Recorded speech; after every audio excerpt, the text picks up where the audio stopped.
Render Studio provides an expansive appearances library leveraging NVIDIA Material Definition Language. Users assign various appearances to parts, faces, and surfaces.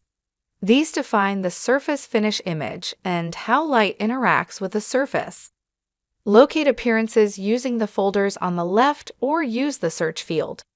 There are 3 ways to assign an appearance: drag and drop, select and assign, or copy and paste. Drag and drop from the library or the scene list onto a face, surface, part studio, or assembly in the list, or drag and drop to a face in the graphics area.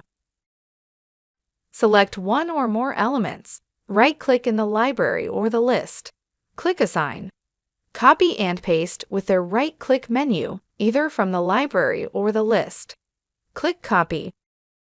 Right-click another list appearance, or a face in the graphics area, click Paste. Once added to an element, an appearance is removed by replacing it with another. Assigning or dragging and dropping a different appearance to an element leaves the replaced appearance listed in the scene list. However, assigning or dragging and dropping an appearance to the list updates the elements of the appearance and removes it from the list.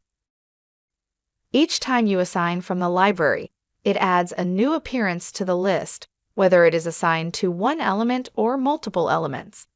It is recommended, instead of assigning the same appearance from the library multiple times, apply it once. This adds the appearance to the list. Then, assign that appearance from the list to any additional elements. This keeps your list from containing multiple copies.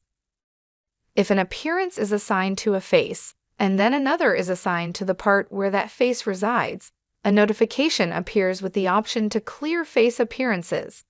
If an appearance is assigned to a part, and then another is assigned to the part studio or assembly where the part resides, a notification appears with the option to clear instance appearances. If both occur simultaneously, the notification has the option to clear instance and face appearances. The library also contains an Appearance Functions folder. In this folder, apply enhancements by dragging from the library and dropping onto parameters in the Appearance panel.